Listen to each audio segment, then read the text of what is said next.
Ready, ready, ready. Oh, I'm ready. Are you ready? Let's go. Never gonna hike it. You're just gonna No, keep going. no hiking here. Okay. Actually, I just realized if you look at our outfits, they really show where we live. Yeah. Yeah. Dude, it was cold today. Oh, really? Yeah, it was like 5 degrees, and Oh, like and okay. the wind chill sucks, especially along the lake. It sucks. Yeah.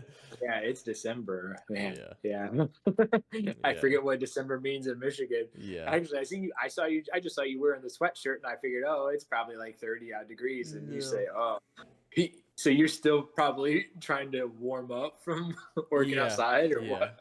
Yeah. I mean, the apartment's nice and warm, but outside it's very, very chilly. Wow. Yeah. I do not miss that. And you're working outside, right? Yeah. It sucks. All right. That's a good breakthrough to today's episode. Yeah. We talk about negativity and positivity. Yeah. So, what kind of positivity can you share to us from what happened today when it's 5 degrees out? Well, today the positivity was I didn't really have to work outside a whole lot today. So, whereas opposed to yesterday, it was very cold out and I had to work outside pretty much all day yesterday. So, today was better. Yeah. Yeah. Okay. So that's how you turn that into positivity. Yeah. Yeah, sure. So I think for me, going into this episode, it's important to realize that both positivity and maybe not specifically the term negativity, but certain aspects of negativity are important in life. I think oftentimes we'll get in like the personal development stage and it's all the hoorah, like, oh, be positive. You have to be positive, Mm-hmm. always be positive, never be negative, never be a negative Nancy or anything like that. And I personally feel that they need to get segregated into their different aspects of life. So, for example, somebody who's an FBI investigator, if they're always positive and they always have a positive outlook on all the people that they're investigating or interrogating, and they just believe everything that they say, they're not going to be a very good FBI investigator. So, they have to have some negative approach. They have to be able to see and ask more questions and not really believe everything that they hear, and when they have contradictory stories, to be able to ask deeper questions, to be able to weed that out, and to see where those lies go. Um, and I would say one of the aspects of that that goes into the normal daily life is that when you have someone who you've considered a really good friend, or they've always been there and you guys have always been really close, and they start doing stuff that's maybe out of the ordinary, or they start acting a little differently, I would say that that's one time where, if it's happened on a continual basis, where you keep an eye out for something like that and you start recognizing those signs, and you ask deeper questions, and it's not always just when weird things happen to someone who normally does things a different way. There's usually a reason for that, Mm-hmm. and sometimes it's very helpful to be able to see that, to recognize it early, and then especially if it's an investment opportunity, like you're investing with someone and they're asking for more and more money and things just don't seem to be the way that they were at the very beginning. It might be a good opportunity to hold off, or you're investing in stocks or something like that and they've always been going up like that, and then you start reading their analysis or their monthly reports, looking to the board reports and those types of things, and you start hearing some things that don't sound like they've always sounded, might be a point in time where you hold off on investing into that Mm. company in the future. So I would say it's having more of those investigative lenses on, um, to do that. The third aspect, maybe being more negative, and I would say this is being more confident, really applies to sports. So inside of sports, especially if it's an individualized sport, when you're on a team, it's a little bit different. But in order to be confident and to be successful, you have to truly believe that you are the best player out there. If I go into a game and I don't believe that, or I think everybody is just as good as me, whenever an important moment arises inside of that game or the pressure turns on, those thoughts come up into your head and they don't put you into what I would say a positive mental state to be able to be effective and compete well. And I think it's more of a negative outlook on the other people, and it's a positive outlook on yourself. So being more confident, maybe, is what it is. I remember when I was watching, like maybe the Yankees this year, or just baseball in general. In Michigan, it's cold, and so we played baseball when it was cold. And one thing I always tried to do, no matter how cold it was, that when I was in the on deck circle or I was going up to bat and it was cold, I was never doing that because any sign of that type of a weakness where I'm cold or I'm feeling that, I think that that can look as a negative response to a pitcher. So what I would always like to see, I was always like to see a pitcher doing something like that because he's cold. Whereas if I'm not cold, I have control over my body and I'm in an element to where I have confidence and I don't need to do that. Maybe you don't see that as such a weak move or anything like that, but it's just something that I had ingrained to always try to build confidence within myself. In the batter's box, when I would go up to the plate, I would always try to smile at the pitcher, just because of the fact that I was that confident that I was going to be better than the pitcher. Like I always wanted to know that like I wasn't going up there mad or anything. It was just like this is about to be real fun, dude. Like it is going to be fun for me. Trying to have that type of maybe cocky attitude to and demeanor. I mean, what are your thoughts on those things? I feel like it's all just kind of a balance, kind of like everything else in life. It's a yin yang. I mean, you can't have positivity without negativity, and you need to know how to balance between the two. It's like for your detective example, it's like, well, you can't be all positive, but then again, you can't be all negative because then you're just going to be so stubborn to the point where you don't believe anything that they say, and then the investigation is going to go absolutely nowhere. The case is going to go cold. It's going to go unsolved. And I don't know. It's just a balance of everything in life. It's like in any avenue you go, you have to have a balance between positivity and negativity, but it depends on the ventures that you go down, how much. Like, is it 60-40? Is it 70-30? Is it 50-50? Like it's kind of just up for debate. You have to pick in the moment. It's just like kind of one of those things you learn to navigate in life, I guess, is just that.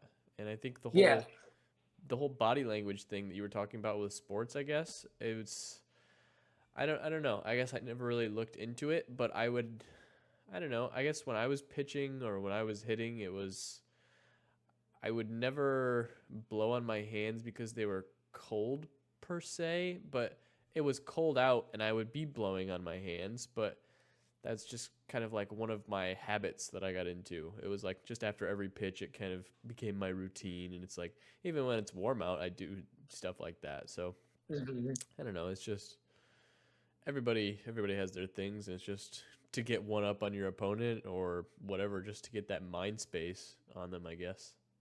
Yeah, and I was saying it more so in a sign of weakness on a really Right. cold day, something like that. I understand what you're doing, and again, this may not relate to anybody and everybody because we all have different ways of handling our confidence. But it goes back to that main focus of trying to be confident and showing some type of being in charge for yourself, right? So just because I think that I'm in charge doesn't mean that that pitcher doesn't think he's in charge, and I haven't just Mm, like played a mental game with him or right. anything like that. But in my head, I'm trying to do that to create that confidence inside of myself. Maybe so much not to just hopefully put that weakness on him, but to create and instill that confidence inside of me, so that it's there. I would say golf was probably one of the most difficult sports Hmm. where your mental approach to it has to be so spot on. And I think now, if I were to start playing, I would be a better player because of just how mind messed up I was Mm-hmm. back then. Like I was a very, very much a people pleaser, so I was always worried about how people would view me. And like if I was up in a tee box, it would be like it wasn't like my approach of okay, I'm gonna hit it over this corner. Uh, on some days it was. Some days I was that confident, but sometimes it was like, oh, I see these people over there and I know them and I don't want to screw up here. It was like, well, okay. Now I'm on the tee box and I just hit it over there. It's like, God dang it! And it's Yeah. like I just mind screwed myself. Mm-hmm. And how many times you do that, or it's like, oh wow, I'm 4 under going into 8. It's just like Yeah. Yep. triple like Yeah. And bogey. that's where it goes down. Okay, well, I've shot this before. Mm-hmm. It was like, this is the best round I've ever had. It's like, well, Pixel. Oh, Yeah. no, it's not. There it goes. Yeah. Yeah. Yeah. And it's just like amazing. Like, it's like, okay, this doesn't matter. Like, I'm just doing what I have been able to do. The score doesn't matter. I keep playing the game at the best that I can, and the score doesn't matter. Those people out there, they don't matter. Like, I'm just hitting, I'm just swinging. If I make a bad shot here, people aren't going to make fun of me, and if they do make fun of me, then I move on and I go. But Mm-hmm. it's that anxiety of the feeling of what happens if you have a bad shot or a bad score, or you don't do what you're trying to accomplish, right? Yeah. Mind games, especially just with sports to an extent, but golf is the extremity of you have to be in a good headspace or you're not going to play well at all. No matter your fundamentals, it doesn't matter. All that gets thrown out the window once you start messing with your head. And yeah, it doesn't matter. Yeah. Yeah, no matter how good or bad you are.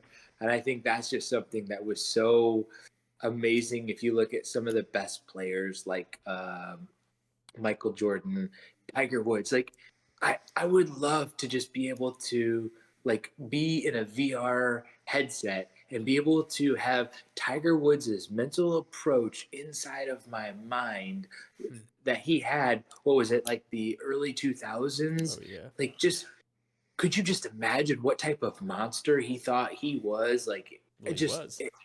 well, yeah, I know, but I mean, he created that in his Mm-hmm. mind. I mean, Mm-hmm. yeah, his swing was like really really good, but it's also so much of that mind. Like when he's Mm-hmm. stepping over a putt and all those putts, like he had to make all those putts, all Mm-hmm. those chips, and it's just Mm-hmm. like Yeah. it's just unbelievable to see like somebody make that many good shots, dude, Yeah. and play that well that many times. It's like it's almost like it's accident. It's like it was an accident of how well he played because of how amazing he did it. I mean, obviously Jack Nicklaus has the record for majors and stuff like Mm-hmm. that, but he was playing against a different caliber of golfer than I think Tiger was, and it's just Mm-hmm. Yeah, I think he talks about in his documentary that like kind of his mindset was always it was never I'm going to go win the Masters. It's I'm going to make the cut for the US Open. I'm just going to make it to Sunday. Make it to Sunday because if you don't make it to Sunday, you can't win the US Open. You can't win the Masters. It's just making the cut. And then once you make the cut, then it's that next step, next step, next step, and then you're in the lead. It's okay, maintain the lead, grow the lead.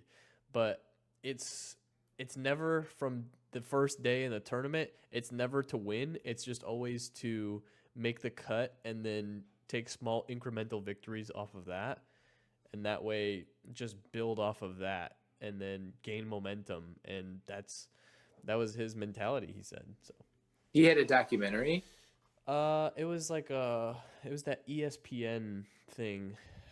I can't remember what it like was a 30 called. for 30. No, it was like a I can't remember how long it was, but it was a ESPN, or maybe it was PGA. It wasn't ESPN, I don't think, but it was Okay. 2 years ago, 3 years ago. It was a really good documentary though. Okay, wow, I'm gonna have to check that out. I didn't even know that there was such a thing. I Yeah. remember one of his first interviews, and I think he had just turned from an amateur, and somebody Mm. somebody was interviewing him, and they're like, "Yeah, like what are you expecting to do this tournament?" And he's like, "I'm expecting to win." And they're Yeah. just like, Okay. "Oh, like okay, yeah, Yeah. yeah, yeah." Yeah. Yeah. And the guy like felt like an idiot Right. because then he saw who Tiger was like Right. 10 years later, and Tiger just came up was like, "Well, like." I mean, what's the point of entering a tournament Right. if you don't expect to win? Right. And I mean, realistically, like, do you think like if a golfer goes into a tournament and they like say what are their approaches like, oh, I'd like to just make it to Sunday, Right. like that's not really like I mean they're not going to win the tournament. I don't Right. think. I just don't think that that's possible. I don't think that's what he was saying with that, but it was just more No, and I so didn't think that. yeah. It was just more so making the cut because if you don't make the cut, then you won't win the tournament. It was just kind of like I don't know, breaking it down, I guess. You really think that his mindset was just that simplistic, though? I mean, going into a tournament, it was I think the whole grandiose idea of it was I'm going to win every single tournament. I'm going to win the Masters this year and I'm going to win every single major there is this year.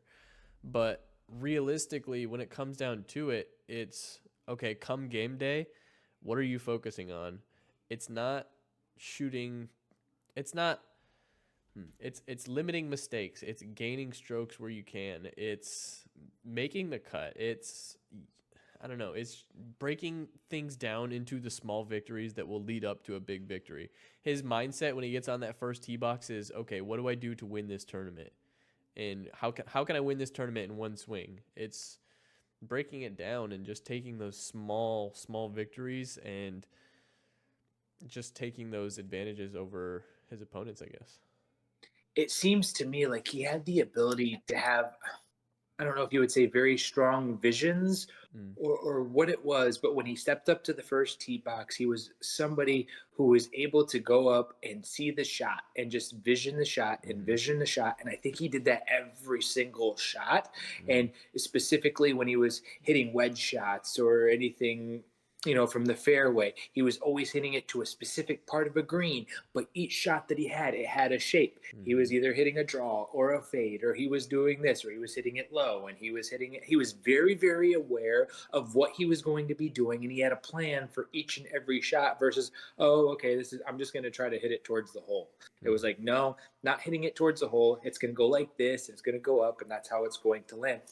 And this is the thing that I've always kind of wondered is that I believe that Tiger Woods was more focused on what he was going to be doing in each individual shot Mm-hmm. that he didn't really have to focus on blocking things out. Like it's like, Right. oh, well, weren't your knees knocking like with everybody cheering? And it's like I don't know if he really was super aware of all of those things or that he needed to block out those things because he was so focused on what he was doing and had such a strong vision for how everything was going to where he had to worry about that, which I think normal people like us, it's like, how do you even fathom Mm-hmm. something like that? Like it's like, wow, like, like how did he block that stuff out? I was like, well, he may not have even had to block that stuff out, dude. Yeah. Yeah. And it's just that hyper focus, the ability to be hyper focused on what you're doing, and it shows with like all of the clips of him on his upswing and then he starts his downswing and then somebody makes a noise and he stops his downswing before impacting the ball. It's like you know how much focus and just strength alone that takes to stop your swing when you're already on your downswing. That is like Yeah. that is nuts. Yeah. And just yeah, like you said, the ability to shot shape, his dude is insane. Just the ability to say I'm gonna hit this shot and it's gonna go, oh, I'm gonna hit a draw and it's gonna go 194 yards. Not only that, but I'm going to hit a draw. It's going to start 20 yards left of that tree, and then it's going to go at this exact spot and this exact yardage, and it's just he is just insane. His ability to shot shape and just Yeah. And maintain focus on all of it. what is so interesting to me is that golf is the one sport that's really not reactionary. And what I mean to that is that when you're trying to do something, you're accomplishing something, you have other people defending and going against that. Like any baseball player, isn't going to be like, oh, I'm okay. I'm gonna envision this. I'm gonna hit the ball here, and then it's gonna go off and to the right, and like it's like, no, I'm just reacting to whatever this pitcher throws me right now. If it's a Mm-hmm. curveball, it's outside. I guess I got to hit it that way. But there's Mm. like usually like three or four things that could happen. Yeah. Versus golf, it's like, well, there's only one thing that's going to happen that needs to happen in order to complete this task. Basketball, it's like, okay, well, but we got to go over here, hopefully drop a play, I guess, and it's a one shot wonder hope chance, but you don't know where someone's going to be, how you're going to have to shape it, or anything like that. That's what's very interesting about golf, is that ability to have visions. Yeah. So I guess going off into the other thing where it comes to the confidence and trying to think you're the best, I think it's really important when maybe you're an entrepreneur or you're trying to go out and make new friends, that you don't take this mindset and this approach where I'm the best, there's nobody else like me, there's Mm-hmm. nobody else good enough. And that's where you have to go out into an approach into the world where everybody else is good. And so I'm going to go out there and meet a lot of really, really good people. And that's where you kind of take down your guards of the judgments of, always thinking you're better and saying, what can I learn from these individuals? How can I help these individuals? How can I be more expensive? Accepting of these individuals. And that's where you're able to have an approach where you go out and you guys actually see the best of the world, have Mm-hmm. that positivity mindset, and connect with a lot more people. Where if you go out with that investigative approach and you'd be like, that guy mixed up his words a little bit there, I wonder what he's trying to do here. It's Mm-hmm. just like, Yeah. dude, you can get messed up in the mind where you just go home and you don't meet anybody or Yeah. do anything. Yeah. And it's kind of that whole conversation aspect of, sure, you guys may not have similar interests, and if it's just some random person, it's like, okay, well, they don't know anything about this topic, so you think they don't know anything about anything. But it's like everybody has some specific thing that they are super interested in and that they're super knowledgeable about. But it's just kind of getting to that point and learning how to direct conversation into what people are interested in, I guess. Because it's like everybody's super intelligent on something. It's what they care about, what they spend all their time doing. It's like you're going to learn what you do all the time, and you're going to be good at it, and you just have to find that in people. Yeah, you have to find out what makes people tick. And I think that's something that's really important when it comes to managers. A really good manager can has the ability to be able to comprehend why the employee is working there. And so what I mean by that is that sometimes it's because of the hours that enable the employee to be home with their family, or what maybe they want to get out at 2 o'clock so they can go hit the gym, go golf, only work 4 days a week. Maybe sometimes it's because of the benefits that they get, the health benefits that they need. They have a family, maybe somebody's sick, they have to have that coverage.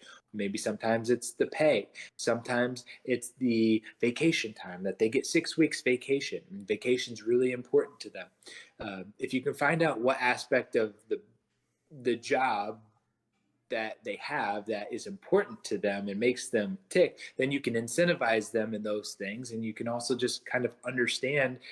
So when it comes to maybe time for um, disciplining them or finding out, when there's things that are wrong, you can incentivize them in those other ways. Hmm. You made a mistake here. So this is an issue. How can we fix this issue? And if you don't understand why somebody might be upset at work or on the job about how the job functions have changed, or or they're just not happy with them, if you don't know what makes them tick, then you're not going to really be able to comprehend why they're so upset about what it is that's happened. Yeah. If you don't know what makes them upset, then how are you supposed to change what it is that makes them upset if you have no idea what's causing it in the first place? And then Correct. you need to kind of figure out what makes you upset. Like, if somebody doesn't like their job, you have to be able to determine, okay, this is what I don't like about my job. So if I go look at a different job, I'm going to look for these things in specific that this job's going to have, or this friendship or relationship or whatever. You have to, again, it's just, you have to realize what you like, what you don't like, and make a you have to evaluate what's more important, what's less important. Can you deal with this if you get this? It's just kind of balancing it all out. Yeah. And something that's really important when it comes to managing a team, or also when you're in maybe customer service aspect, is that when there's an issue, let's say from a customer service aspect with a customer, and that customer, let's say that there's a bad refund policy, or they don't like the refund policy, and you say, listen, this has been our refund policy for the last 90 days. This is what it says. This is what it says. Like, I'm sorry, go find something else. That doesn't help the customer Right. feel cared for, or it doesn't help with them. You have to be able to articulate, maybe reword whatever it is that you're sharing, so that they can see the benefits of what it is and why this is important. And so, listen, we have a 90-day return policy so that I don't know. I'll give the example of working in property management. And so oftentimes residents will be upset that after 2 hours, the guest parking, you have to pay for it. And so it's like the approach was previously is that, oh, well, listen, yeah, you get 2 free hours. So if you have to stay any longer than that, you have to pay $2 an hour. And it's always been like that. That's how it is. And so my approach is like, listen, we give you 2 free hours. Thereafter, you have to pay $2 an hour. The reason being is because we're in a very high traffic area here in this town, to where we have a lot of public businesses in the surrounding area. You have the post office right next door. You have the city amphitheater where there's a lot of concerts on the weekends that are right there. So they charge for parking for these concerts. And if we just had free parking 24 hours, these people would be coming and parking in our parking garage, and our residents wouldn't be able to have any guests at all. So in order to mitigate that, we've had to start charging for parking, because again, we also have limited spots. We have 324 units, only have about 30 guest parking spots, and we want to make sure that there aren't guests that are just taking advantage of free parking and staying here days and days and days on end. So if you are going to have guests, you get 2 free hours. Thereafter, they want to stay longer, it's fine. They just have to pay a minimal fee.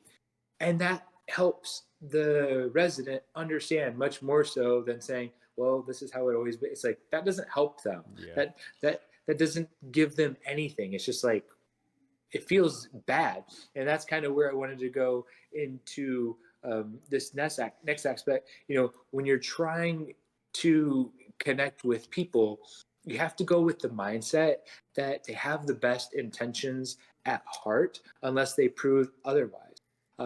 Specifically when it comes to our family and our friends. And I think it's very easy for us to come into these arguments and these disagreements and get upset about something when we haven't really understood the intentions of this specific person.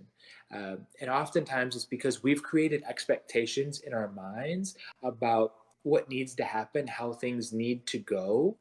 And when they don't go those specific ways, that is a deal breaker for us, and it upsets us and it frustrates us. But dude, if you look at oftentimes when there's arguments, when there's things that happen, oftentimes the person had good intentions. They just did it.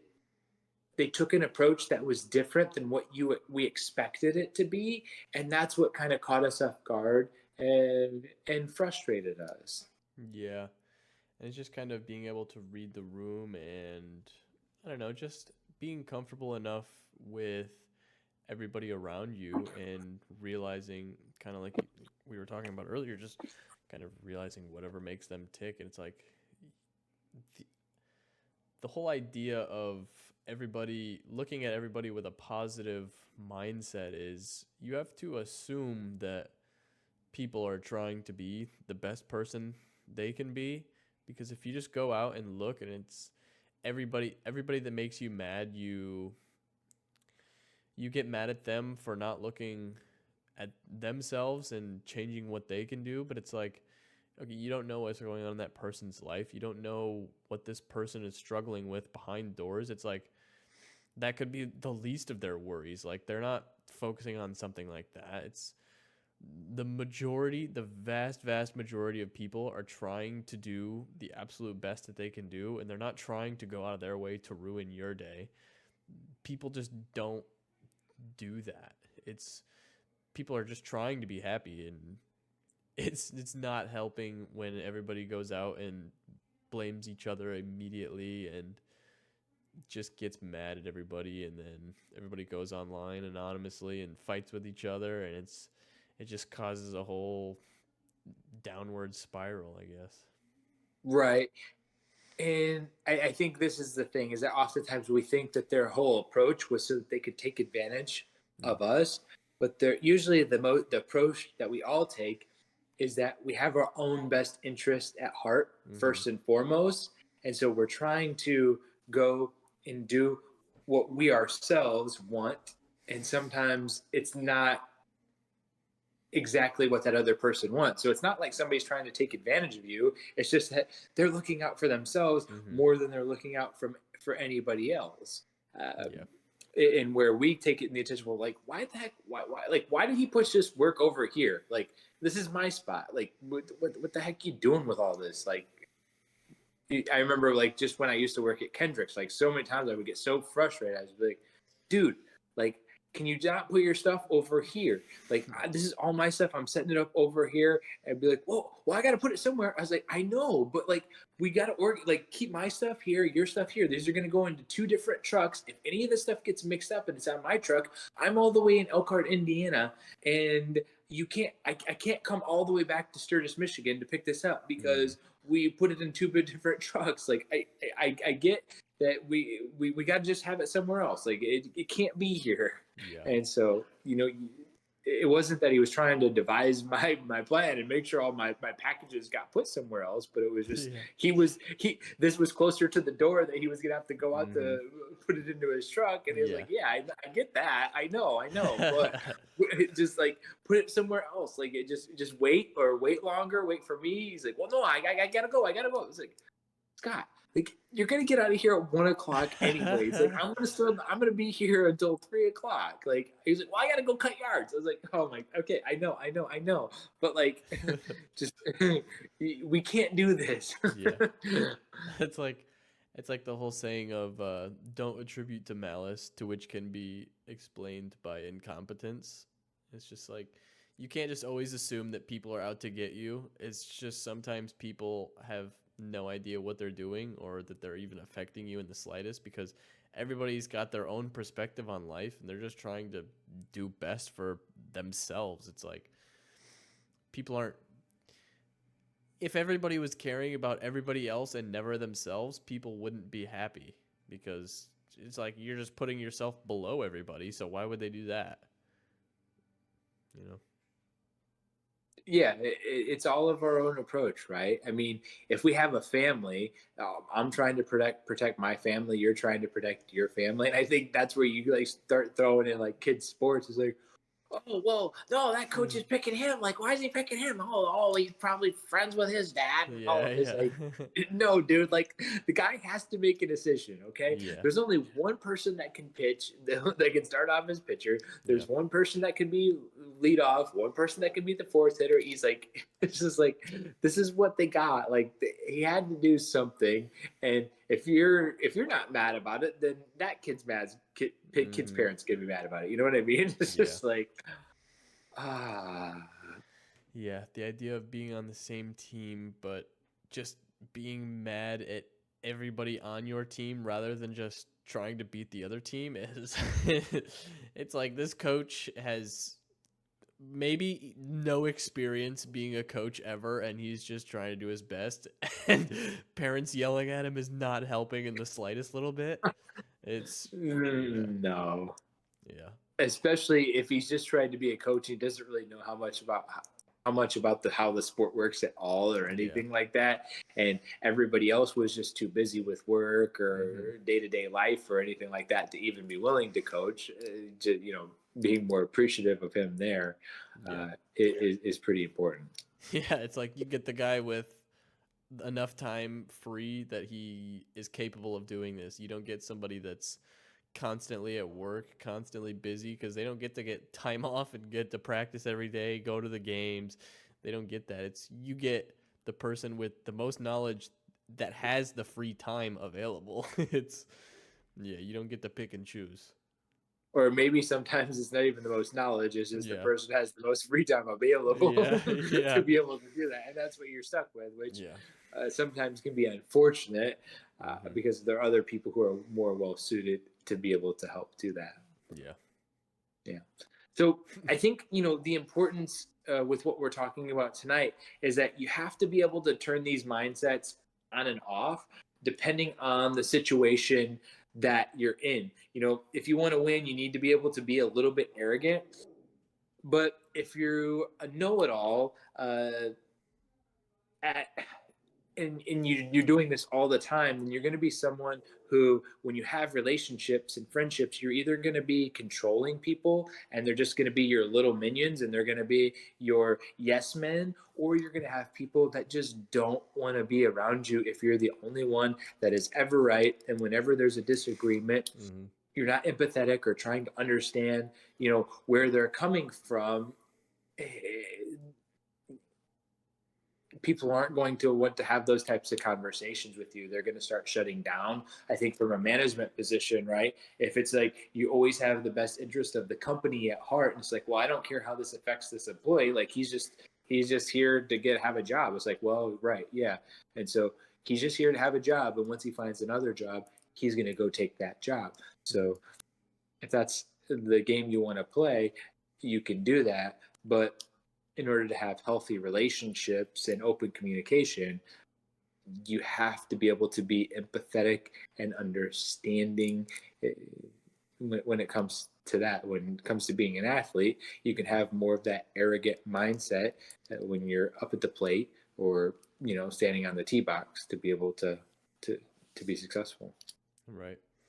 And there's that whole idea of like, even when you're training an animal, like when you're training a dog or something, you want to give them positive reward and then negative reinforcement. It's if they do something good, you want to exemplify that they did something good. You want to be like, you want to give them a treat, pats, you want to tell them like that's a good job, good boy, whatever. It's they learn through negative reinforcement and positive reward. It's if they do something bad, you don't reward them for that. You let them know that they did something bad so that they know not to do it again. And when they do something good, you want them to know that it was good so that they keep doing that. And people are a lot of the same way. It's if you if you show them what you are truly grateful for, then they're going to feel the impact of that and they're going to want to do it more. And if something upsets you, you let them know that in a civil way, not just starting an argument about it, because that's probably not going anywhere. But if you let them know about it, and more than likely, they're probably going to do that less and less, unless they have like a grudge against you or they're trying to make you mad or whatever. But you just have to let people know how you feel, and really not that different from training an animal. It's just the reward system in psychology in general. And that's something that we just don't do as enough or as much as human Hmm. beings. And I don't know if we're just not accustomed because we didn't grow up that way, but telling people that we love them, or every time someone does something that's beneficial to our lives, or maybe you get butterflies, or maybe it makes you feel really special, or they hold a door open for you, or those types of special moments, oftentimes we just take these things for granted and we just kind of pass through and go on without showing our appreciation. So like this week, there's a one of the gyms that I go to, there's a guy it's a trainer. He's always there and he always has like really good energy and he's always smiling. And Hmm. it's just like when you go in and you see him, it's just like, hey, like it's like you always Hmm. want to wave at him because he's happy and he Hmm. smile. And like for me this week, it was just like, man, like, dude, this guy's just a really good guy. And I wanted to go up his like, hey man, every time I come here to the gym, I really enjoy being here and just seeing your positive energy. It's really enjoyable to be around. And I don't know how that affected him or how it didn't affect him, Mm-hmm. but I know how each and every day his energy affects me when I go to that gym. And it's Mm-hmm. really, really special. And so, why aren't we taking these types of moments when there are special things that happens to us to be able to share those with maybe our siblings, our significant others, our coworkers, when they do a good job. Like somebody had 3 sales this week. It was like, hey, like congrats, like you really did a good job. And again, it's not that they just did a good job this week, but it's that their actions had rewards this week because of the people that came in. And or you deal with a situation of confrontation in the work and how they handle something. Or like, we don't compliment people enough, Mm-hmm. but we're quick to judge and argue and tell them when they're wrong. Mm-hmm. That it's always easy to do that. I think if you go and you look at probably Google reviews, and this would be interesting to do a case study on if there's more positive Google reviews or negative Google reviews. I would have to assume that I would imagine it's by negative. far negative. Yeah, I would think so too. I mean, if you look at some restaurants, there are some restaurants that have, your 4.5 stars. So that would mean that they have more positive than negative. Right. Um, but I think if we were to think about our loved ones and think about the times that they've either given me a compliment or, I guess, what's the opposite of compliment? Mm, scolded you, I guess. I don't know. Yeah, yeah, yeah. Or a compliment versus tried to create an argument Mm, or picked you apart. right. You know, what would we have to say? I don't know. Yeah. It's important to take that into consideration when we want to have positive communication or care about someone. And I think that's when you go also back into the love languages, because sometimes, like, you can love someone in your way of loving them on a constant and continual basis, and they don't really even realize that that's you loving them, because that's not how they want to be loved. Right. Like for me, quality time is really, really important, so I want to spend as much quality time as I can with someone, and so that's how I'm showing them love, because that's how I like to be loved. But it's just like, well, Chad, my love language isn't quality time. So like, this isn't really helping. It's like, oh crap. Like, Right. okay, well, you know what I mean? Like if it's Yeah. gifts or if it's physical touch or whatever it is, it's Right. like, oh man, I swear it wasted, like, I just gave you 40 hours of quality time and it didn't count for anything. Like that's Yeah. no bueno. Yeah. Like that didn't give me any check marks. Yeah. No brownie points for you. But yeah, it's like like the whole love languages thing. It's your love language may be just self improvement and improvement in general and seeing progress in people, and you keep like nitpicking the things, and it seems like nitpicking, but you're just looking for ways for people to improve and you're trying to help them in that way. But if it's always trying to see improvement and never rewarding the good and seeing the good that you're doing, it seems like, and is this not good enough? Like, am I not doing a good job, regardless of how good you're doing? Because this person's always trying to pick at it in something. See, you could be doing something better. So, I don't know. It's just people. Everybody is different, and the human psychology is so different, varying from person to person, regardless of how close you are. It's everybody is living a different life by very marginal amounts or very extreme amounts. Wow, that's something that I needed to hear, because I'm very much so a perfectionist. Mm-hmm. And so I am always speaking to myself like this. Mm-hmm. And how can I be better? How can I do this?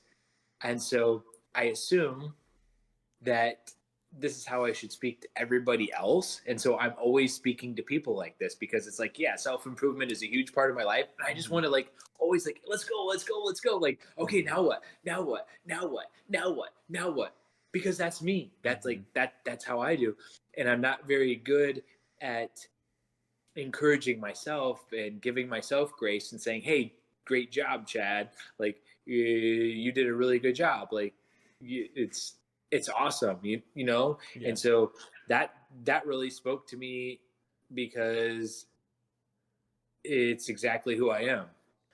Yeah, I think we're kind of all like that on ourselves at some point, but it's kind of like the whole balance thing. Again, it's you have to know when to be self-improvement, where to improve, but you also have to know when to be empathetic or sympathetic to yourself and kind of give yourself a break on some of the things that you realize you're working hard on it, and you just have to you just have to realize sometimes that's just not how it goes, or sometimes maybe you need more work but you're doing a good thing. And I don't know, if it's always improvement, improvement, improvement, you never stop to smell the roses, and you never really notice what's going on that's going well in your life, and that is very, very demotivating a lot of the time. So, growing up as a little brother of mine, did you struggle with that? With Well, I mean, if I take the approach of like coaching you in baseball and sports and stuff like that, I mean, it was always trying to help you improve. Like that has just right. always been my mindset for myself, though, as well. And so I guess for me, it's like, okay, this season's over. Let's go to next season. Now we're trying to win next season versus maybe just smelling the roses. Hmm. Like you're saying, when it comes to sports, and life, man. Like especially when it comes to business, it's really hard because I'm always trying to grind to try to win, to try to Hmm. go on to the next. And so, hmm, there aren't really many things I celebrate in life that much. For me, celebrating comes by spending time with family and laughing. And so, just having those small moments and that enjoyable thing, that's the winning for me. And now it's always like, let's get back into it. So, it's not so much where I win in the specific game of business and I enjoy it and I kind of like maybe flatline and just Hmm. kind of cruise along for a little bit. It's like I'm always just trying to go Hmm. in business, and then when it comes to real life, I try to do my celebrating there. Yeah. I guess to answer your question, growing up, it was never something that I really struggled with, because I kind of always saw the vision. I saw that you wanting to improve and you wanting me to improve, so I was kind of appreciative of that. It was never really to the point where we didn't really celebrate anything. I mean, I always felt very acknowledged, and I don't know. I guess I never really felt that coming from you. It's I kind of saw where you were coming from and the purpose for it, so I guess it didn't really bother me. Because I've heard a number of people that have tried to play professional sports. Some have even played professional sports, and then when their career ends, they've shared that they've been happy, and they were sharing that it was such a grind that it was just so Mm. hard.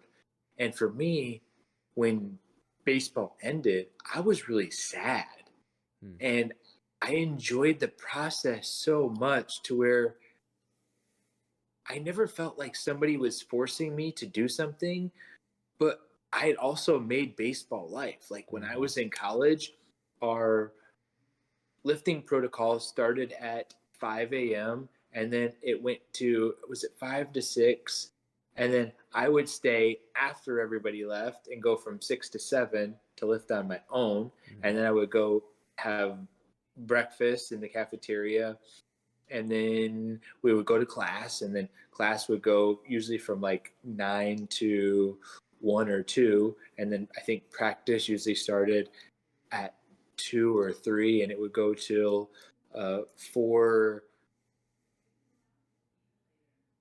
Yeah, it would go for 5 to 6 because sometimes the cafeteria was closing before we just got out of practice, Mm-hmm. and so we'd go eat, and then after that, I would either go to the gym again or I would go to the batting cages and practice. And so it was like I didn't. I think the only way that I could have been pushed any harder was been like to spend more hours in the batting cages, and nobody ever did that to me. But I was also pushing myself to about the absolute limits, of what I could do Hmm. in order. And I don't know if it was a matter of like not wanting to have any regrets, or I just, in my mind, it was like, listen, if I want to be at the top, I have to be outworking everybody else. And so I have to be working when my teammates are working, but also when they're not working. And I guess that was just always my mindset, you know? Hmm.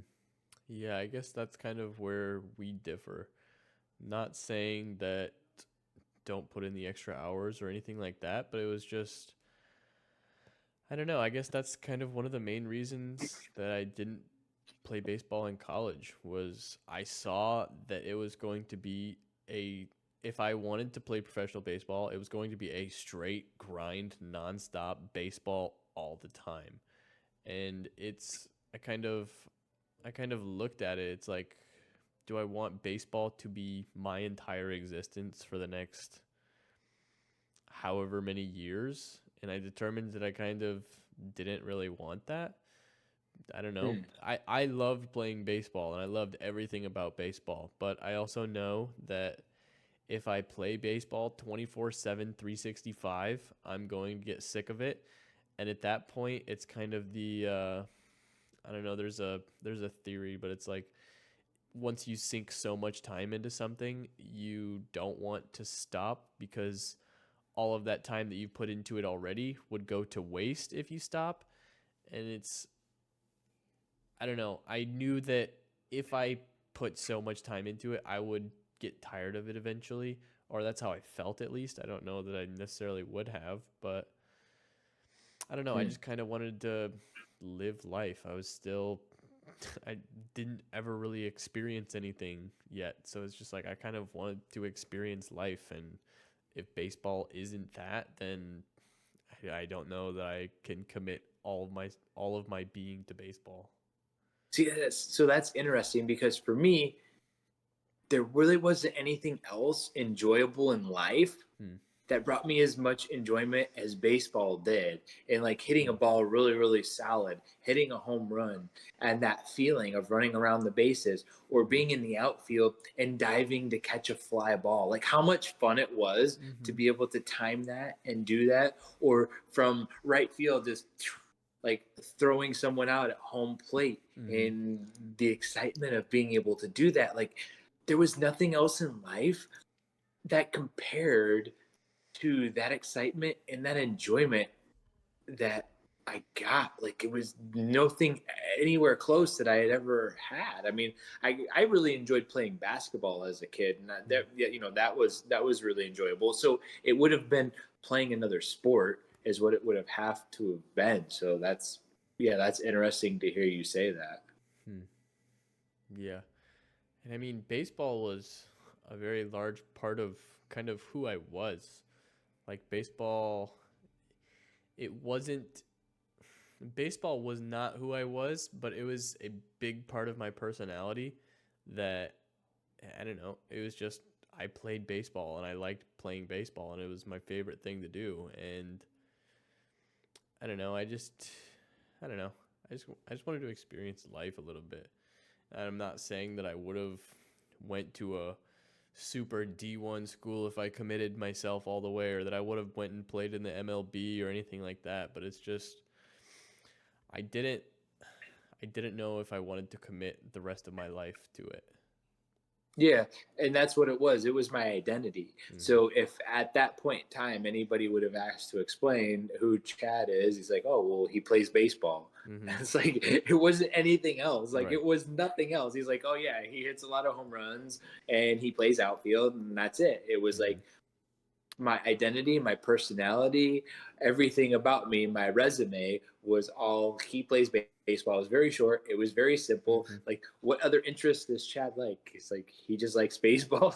Yeah. Like there were none. So where now as like I'm a little bit more of a well-rounded individual where I enjoy reading, I enjoy fashion, I enjoy comedy. I enjoy laughing. I enjoy playing VR with my family on the weekends. It's a Mhm. much more descriptive profile than Mhm. just playing baseball. Yeah. It's kind of the whole balance of everything. A little bit of positive but too much positive can be a negative sometimes. So you just got to Yeah. balance it. And I think So based on our personalities, it's also very, very different. mm-hmm. Um, and so going into this positivity versus negativity and the perfectionist mindset is, anxiety is a lot like always having that negative outlook on life. So for me, I think moving down to South Florida was a big awakening in where Sturgis I felt a lot safer. So when I went into maybe a Walmart in Sturgis, I wasn't always looking for where to see where the exits were, where all those doors were, or I didn't really ever go to any big concerts or any big baseball games. Whereas down here, that was really my first approach, and I was especially in big crowds. Like it's just I feel very constricted, and it's almost maybe like that just fear of other people, not trusting other people, where maybe you watch the news too much and you think something bad's going to happen. But I always had wanted to know where my outs were, or how I could stay safe by walking around the perimeter of a building, or driving the car and not having somebody to come help me with a flat tire. You're always fearing the worst. Mm-hmm. Yeah, and that negativity can really set in and kind of just really eat at you, I guess. Right. And kind of like with all those scenarios, it's like all of that negativity built up, and it will engulf you, and it takes control of the situation, it takes control of your life. But a little bit of that negativity, it will prepare you for situations, so that way if something were to happen, you would know what to do and to be able to act upon it based off of the situation. But whereas if you didn't look at it in that light, you would have never seen all of the things around you to be able to be well equipped to take that situation on. But that negativity, all constant negativity, it will drown you, and anxiety, that's where it's like that's how it stays there. It keeps you looking. It's paranoia. But yeah, it's just again finding that balance of how much of this knowledge, how much of this mind space do I want to dedicate to this thing, and how much blissful ignorance do I want to have to live a good life, I guess. And that was my approach, is that it overwhelmed me uh, so much, that paranoia, to Mm-hmm. where I really had a difficult time living in the present, because I was either worried about the future, or saving up for the future and not being able to enjoy the present. And some of that maybe had to do with previous trauma or those types of things, because we do a lot of things based off of our previous life history, Mm-hmm. and how that affects us. Uh, but yeah, Mm-hmm. always having that negative outlook and not having any type of a positive outlook. And this is goes into my next point, I guess. So, in the Jewish calendar, the Jewish religion, is that there's one day a year called Yom Kippur, and it's where everybody does self reflection. So it's known as the day of fasting, to where you don't eat anything from sundown one day until sundown the next day, and it's essentially asking for forgiveness from God, and also the fellow people that you have wronged or you've done something bad to. So getting Mm-hmm. right. And a couple weeks ago, this really stuck to me. It's like, well, this only happens once a year. Mm-hmm. And in society, we're so set on self reflection and self improvement and always doing these things. And so it's really creating that negative mindset of looking at yourself and how I've done bad, how I can improve. And while it's good to do that, there's specific increments of how much we should be doing that. And I think we need to be doing the positivity, giving ourselves grace, Mm-hmm. enjoying what it is we're doing way, way more than we're doing that self reflection, or to be able to separate it out into time, into specific moments and times, versus just letting it go loose and just always doing self-reflecting. And that's something that I've always struggled with. How can I be better? How can I be better? How can I be better? When I've already thought about how I can be better in this situation probably 500 times. Mm-hmm. And it's just like I'm trying to continue to calculate and segment and come up with a better conclusion of how I could be better than the previous time that I thought about this specific scenario and how I could be better this time.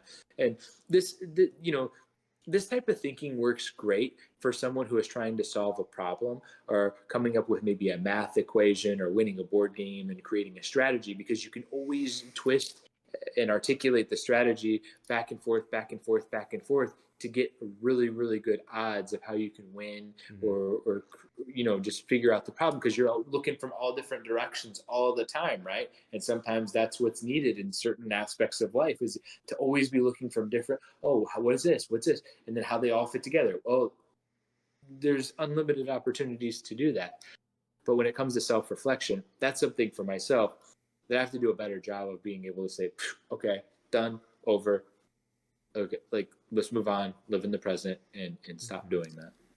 Yeah, because at some point you just gotta stop and try to be happy with who you are, be happy with who you're trying to be, and just be gracious on yourself. Because it's like, I don't know, if you're truly trying your best, then beating yourself up is not going to make your experience any better. It's Everybody needs a little love, everybody needs a little grace sometimes. So it's just go easy on yourself, I guess.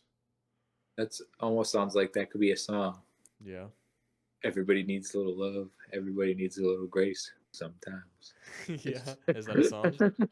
I don't know. It Oh. sounded like it was a Oh. song or something like that. Oh. I don't know. I thought you were Because referencing something. no, Oh.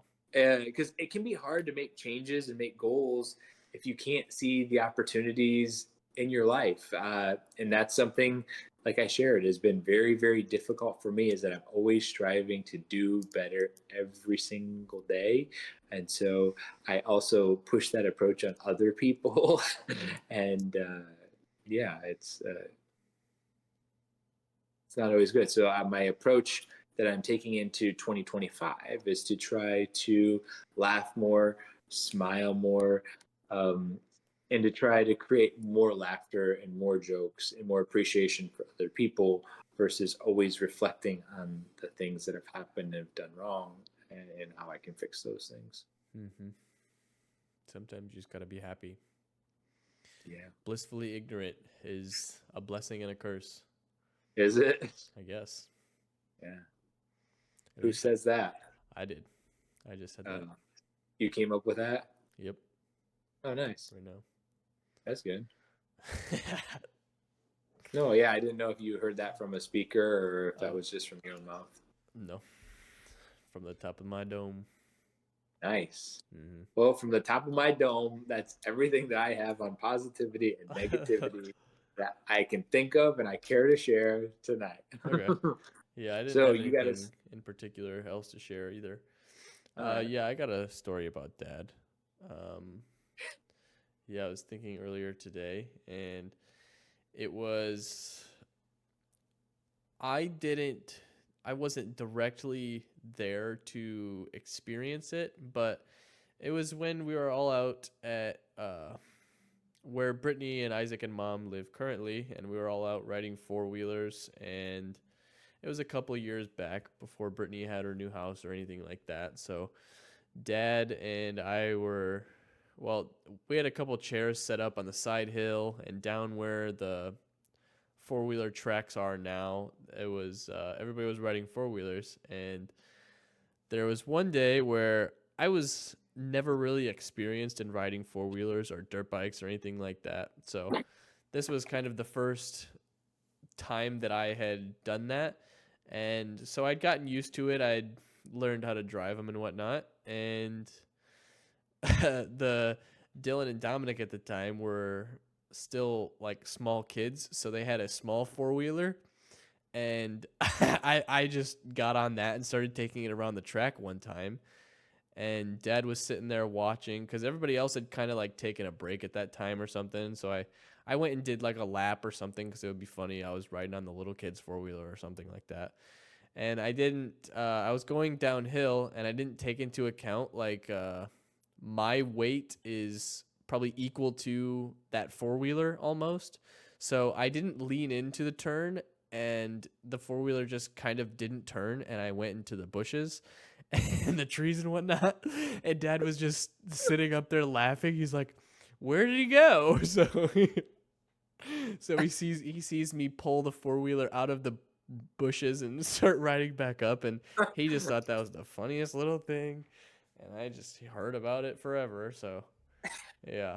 Oh, he let you know about it? Oh yeah, he let me know. Yeah, remember that time you rode the four-wheeler into the Yeah. weeds? Yeah. 10 minutes later, hey Jake, you remember you time Yeah. you rode the four-wheeler into the weeds? Yeah, we just talked about it. Yeah, he loved that. He loved sharing that story.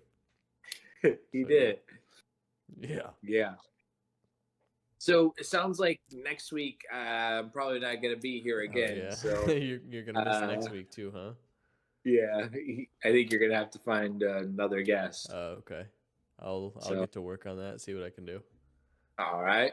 All right. So maybe you guys should stay tuned next week for see who's Jake's second special guest is. Oh yeah.